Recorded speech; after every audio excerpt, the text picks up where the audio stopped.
Hi everyone, good morning. I'm Heidi Biobota, your reporter for today. I will tackle about the reverse logistics. So, first, we will have the definition and importance of the reverse logistics. So, definition of the reverse logistics. Reverse logistics refers to monitoring the life cycle of the product after they arrive at the end consumer. This could include how your product could potentially be reused and how it should be properly disposed of after use and any other way where your expired product can create value. So, kaning reverse logistics kay kuan siya is a supply chain management nga ang goods kay moadto sa gikan sa customer mobalik siya sa seller or sa manufacturer. Once a customer receives a product,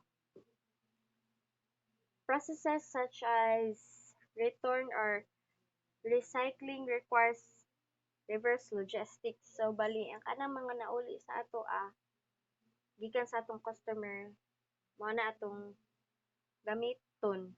Bali mao na ang tawag, so mao na ang reverse logistics.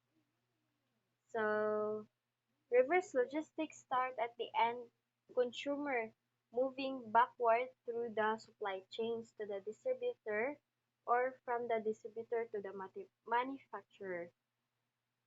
It can also include processes where the end consumer is responsible for the final disposal of the product, including recycling, re- refurbishing, or resale.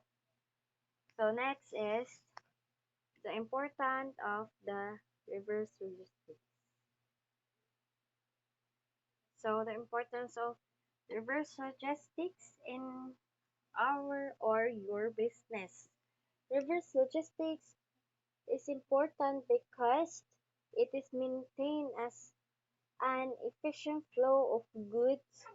The processes reduce costs, create value, decrease risk, and complete the product end cycle.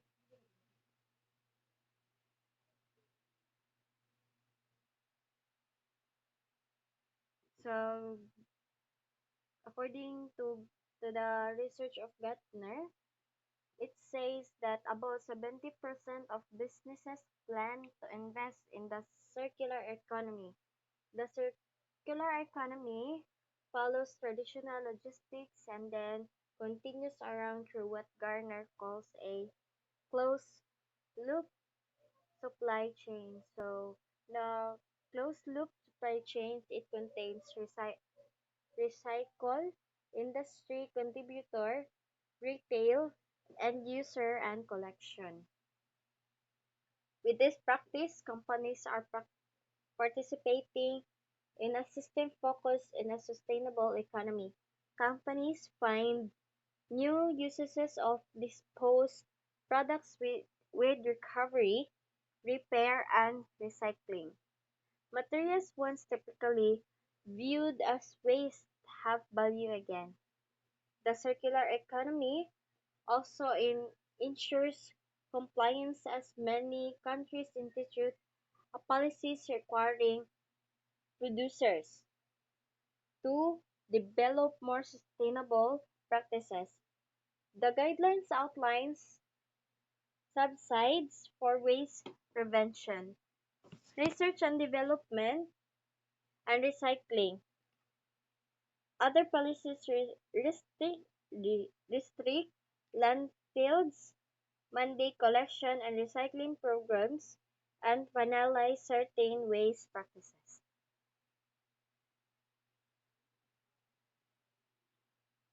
So next is the steps to good reverse logistics. So we have five. First is the process, the return. Second is deal with returns. Third is keep return in move. returns moving, fourth repair, and lastly is the recycle. First is process the return. So the return process starts when the consumer signals they want to return a product. So bali ang customer kay maghatag na sila feedback or something magpahibaw sa atoa nga na sila product nga iuli or something na sila ipa-refund. These steps should include return authorization and identify the product's condition. These processes also involve scheduling return shipments, approving refund and replacement for goods. So, kani siya ginahanglan jud siya nga naapod siya naay approvement gikan sa seller o sa customer kay basin di og unsay damage niya para ma-settle kung unsa gyud pwede or pwede ba siya ilisan or kuhanan siya laing nga product na same lang siya og price. So second is deal with returns. So once a return product arrives at your location or centralized processing center, inspect it and determine its returns category. So take note ko if you have optimized reverse logistics, you should know where the product should go before it arrives. So, kinahanglan ka wa mo giasa to padung before siya maabot. So, short products in the disposition option kay fix, resale as new, resale as a return, recycle, scrap, or refurbish. So, ang kaning deal with returns kay inig-arrive na ato bitawng pabalik sa ato gikan sa tong customer atong gining i-check kung unsa kung nganong na-damage siya o unsay damage or unsay naka-problema atong product nganong giulit siya sa ato gikan sa tong customer. So third is keep returns moving. Reduce your daily waste by sending repairable items to the repair department. So, kani siya kay bali makuan nato atong mga waste bitaw na nang magamay-gamayan siya dili ta ingon nga daghan tag makuan nang daghan mabalik sa ato. So, fourth is repair. After reviewing the returned item or equipment and determining whether it can be repaired, move it to the repair area. If not possible, sell any sellable parts. So, kani siyang repair nga ikaupat nga steps. So, ikaw man natong review og unsay kuha nato kanang sayo or something unsay kanang sanay defect ato kung tan-aw nato nga badada pa siya or pwede pa siya ma-repair, well, ato siya pa-repair. Pero og dili na gid siya, pwede naman pud to nato nga ibaligya sa katong atong ilisan sa katong kuan kanang pwede nga mailis sa iya bitaw pwede ma-barter nga same price. So last is recycle. So recycle any parts or product that you cannot fix, reuse or resell should be sent to the area of recycling. So last kay kung katong item nga gibalik sa ato or katong tan-aw nato if dili na gid makaya, pwede ra na kana siya nga product, pwede na nato kuan i-send sa recycling area.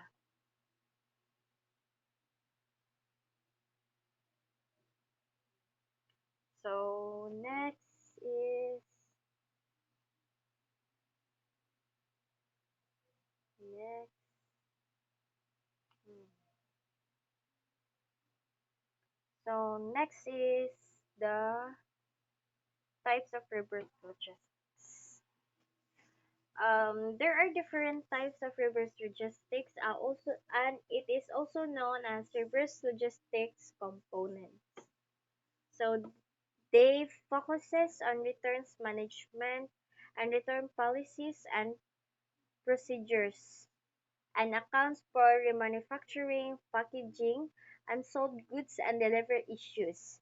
Other types of reverse logistics accounts for lessees, repair, and product retirement. So we have here return management, return policy, and procedure. Next is remanufacturing or refurbishment, packaging management, unsold goods, end of life, delivery failure, rental and leasing, repairs, and maintenance. So first is we have the return management. This process deals with product returns from customers or avoiding returns in the first place. This activity should be fast, yeah, and controllable, visible, and straightforward.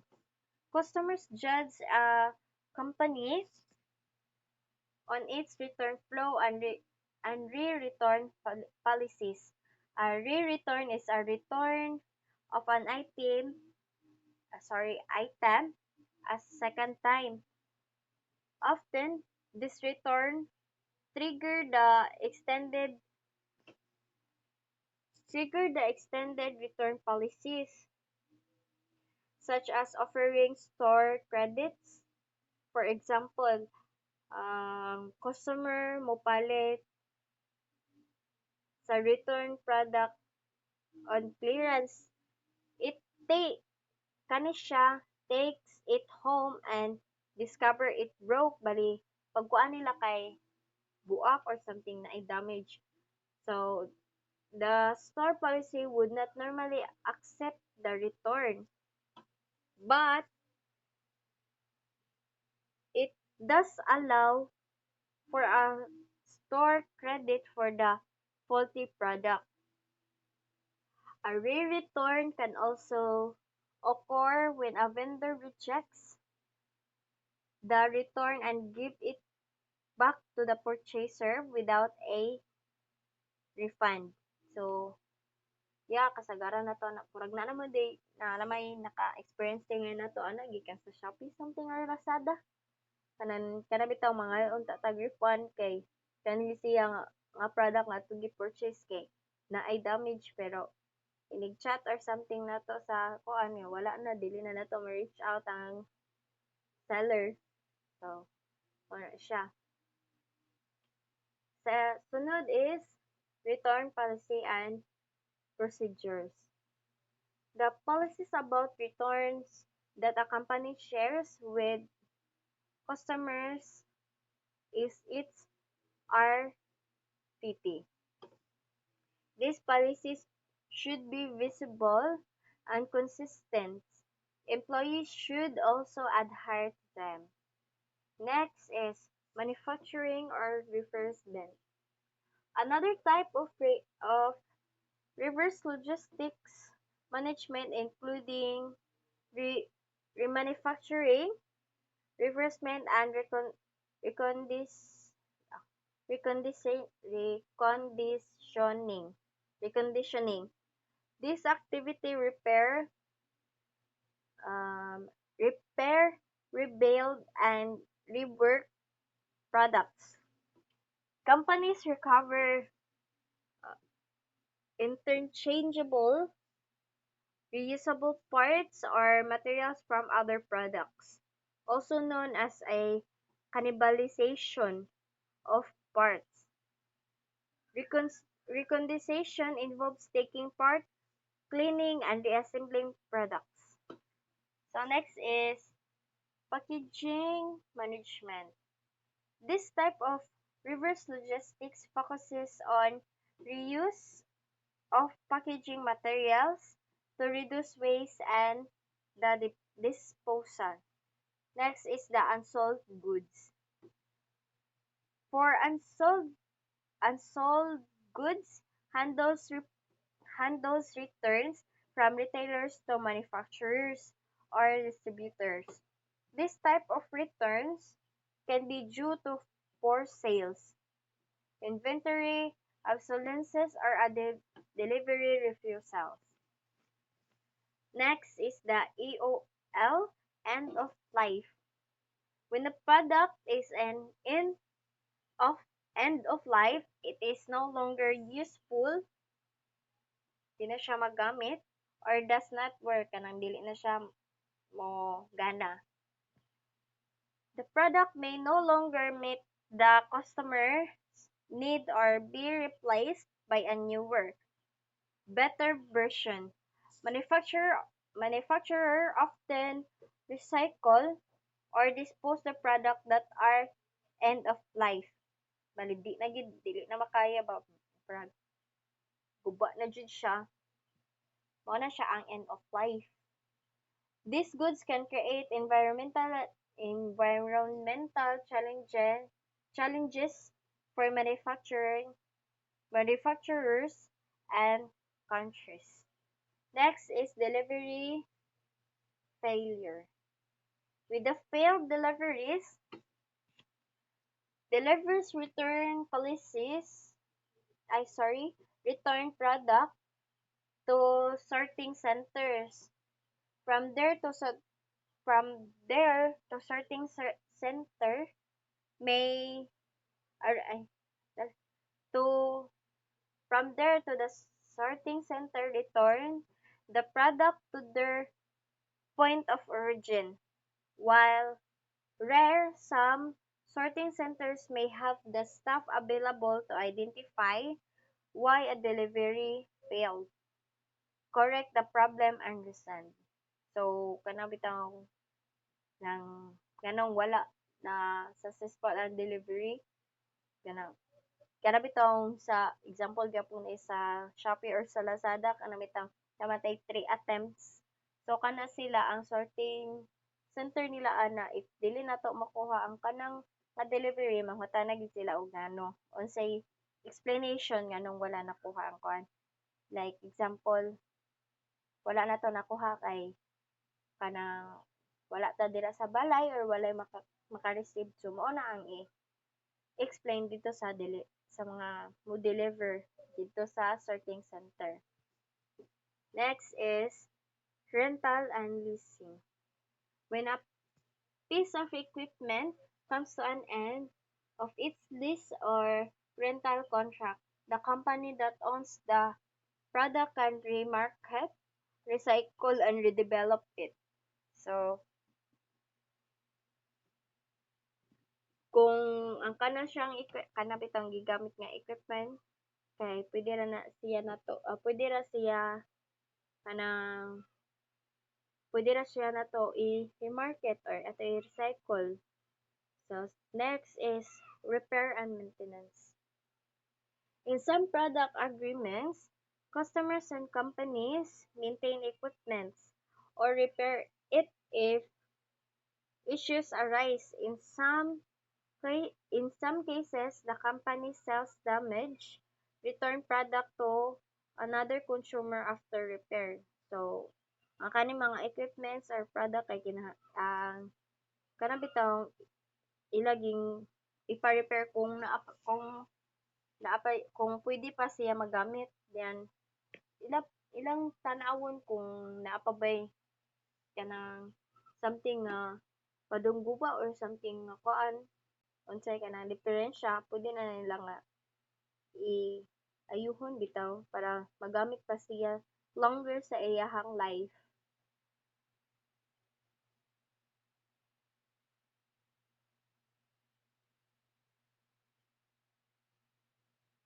So next is the 5 R's of logistics. So what are the 5 R's of reverse logistics? 5 R's of reverse logistics are return, resell, repair, repacking, and recycling. Companies apply metrics to each of these options to track improvements and success.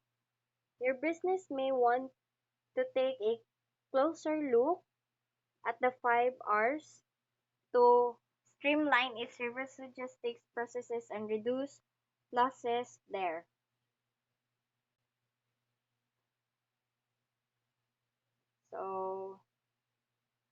First is we have here return and exchange. Next is reselling return product. Next is repair. Third is recycling and disposal. Fifth is the replacement. So sa kilid nila kay na mao na ang kanang kuan unsa na formulas nila para ma-keep nato or maka-reduce ta sa ato ang mga kuan losses. So next is benefits and challenges of reverse logistics. First is the benefits. So we have here cost reduction, greater customer satisfaction, better customers retention, faster and better service, loss reduction, improved brand sentiment, and lastly is waste reduction and greater sustainability. So reverse this reverse logistics produce financial benefits while positively impacting the environment and business culture. Refining the processes for what happens to products after delivery helps retain customers and save money. The product data collected when engaging with customer after delivery is an advantage of well-executed reverse logistics. Data pro- the data provides insight into an organization supply chains and, and an opportunity to improve product or the customer experience. So next is challenges. A challenge of reverse logistics is that the flow must be bidirectional. The managers need to set up the right infrastructure for it to be effective. This often requires software that can automate and track every step of reverse logistics. Additionally, once the uh, infrastructure is in place, management needs to continually monitor and evaluate the organization reverse logistics processes to ensure the efficiency. Efficiency. So, company must track inbound and outbound. So, mao na ang duha ka challenges, the inbound and outbound. So, first, inbound logistics manage the receipt of raw materials or goods from supplier to the manufacturer. So, next is the outbound logistics is the processes that deliver the finished goods to an end user. Pero ang kanang duha kay mo measure from the manufacturer's perspective. Pero while ang reverse logistics can be part of any point in the supply chain.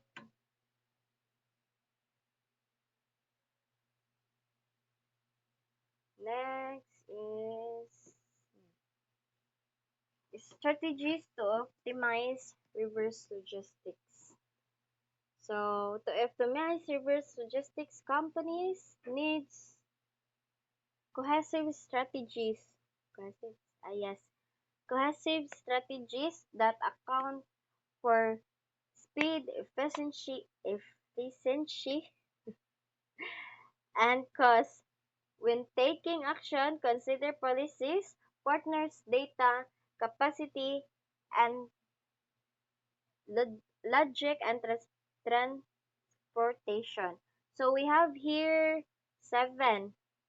First is the evaluate relevant policies and agreements. So, review and revise the procedures related to the company's returns and repairs. These policies should be clear and consider the root causes of returns and repair. So, kani siya nga policies kay kinahanglan kabaw ka or hibaw-on nimo kung unsa ang hinungdan nganong gibalik siya. The way kani siya mao ni ang way a company deals with return and repair can be competitive differentiators. Next is collaborate with suppliers. So collaborate with suppliers. Close collaboration with suppliers can help or can help ensure a smooth integrated experience for customers, not a disjoint one they will struggle to navigate. So, kinahanglan na atay mga natay mga suppliers bitaw para dili ta magkalisod kung naat kung asa ta padung kuhaan na nga certain product or service. Next is use data to optimize processes. By collecting data on product returns, you can understand why customer may be returning products.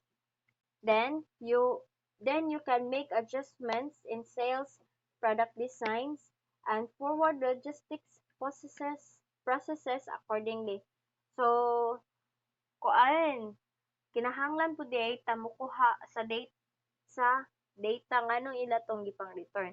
So in that case, makahibaw ta kung unsay cost nila sa ilang gipang return nga na ilang gipang return para makahatag ta og improvements atong certain product para ma-reduce ang atong losses o dili na pud kayo daghan ang mabalik sa ato gikan sa atong customers. Next is track products forward and backwards. Linking raw materials to the finished good to the customer's order allows you to trace ingredients in the event that you need to process recalls instead of issuing them for entire lines. You can find the issue and selective issue recalls. Next is the centralized return center. So with this, you can better sort products and identify the best next step for each of them. With a center, businesses can more efficiently determine how best to reclaim product value. If your company lacks the resources to have a separate return center, consider dedicating a portion for your warehouse or factory to return.